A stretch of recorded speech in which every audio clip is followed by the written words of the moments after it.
say to you, we've made real progress there. Look, a year and a half ago, Russia had the second most powerful military in the world. Today, they have the second most powerful military in Ukraine.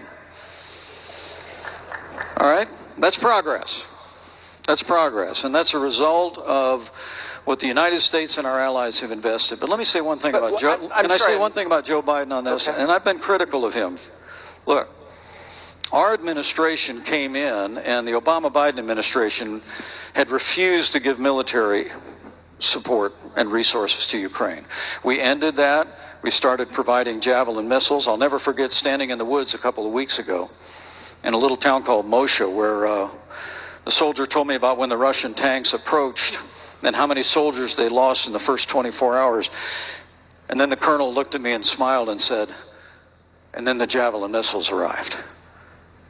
And I said, we sent you those Javelin missiles. And he said, yes, sir, you did. I mean, we provided arms to Ukraine so they would be better equipped for this moment. But me ask you a question. I'm sorry. Joe Biden cut off military spending when he came in, and even after that heartless, unprovoked invasion, which Joe Biden actually said, we didn't know what we'd do if it was a small invasion.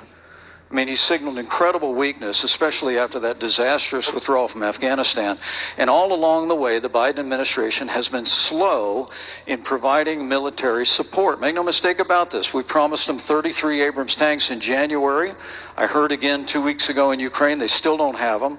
We've been telling them we'll train their F-16 pilots, but now they're saying maybe January we'll let somebody transfer some jets. I'm sorry, Mr. Vice President, have you, I know you're running for president. You are distressed that the Ukrainians don't have enough American tanks. Every city in the United States has become much worse over the past 3 years. Yeah. Drive around. There's not one city that's gotten better in the United States. Right. And it's visible. Our economy has degraded. The suicide rate has jumped. Public filth and disorder and crime have exponentially increased. Right. And yet, your concern is that the Ukrainians, a country most people can't find on a map, who've received tens of billions of U.S. tax dollars, don't have enough tanks. I think it's a fair question to ask, like, where's the concern for the United States in that? Well, it's not my concern. Tucker, I've heard that routine from you before, but that's not my concern.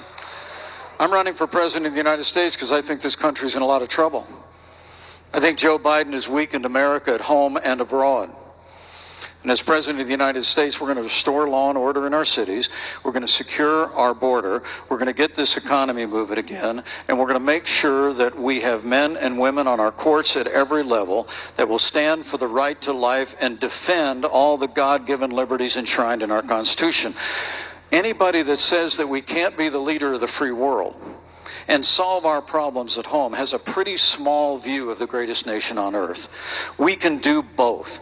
And as President of the United States, we will secure our border, we will support our military, we will revive our economy and stand by our values, and we will also lead the world for freedom under my administration. I promise you. Amen. Vice President Mike Pence, thank you very much. Thank you, Tucker. Thank you. Thank you. What was that? What was that? My concern is, why did he say that's not my concern? That's not my concern in terms of the U.S. economy, the filth and the crime and the house prices and the poverty and the suicides. When he was just giving a big lecture about they don't have enough money, they don't have enough tanks. Oh my God, we gave them these missiles. I'm so happy that we're warmongering. And so when he says that's not my concern, that's not my concern, then he just goes into his speech.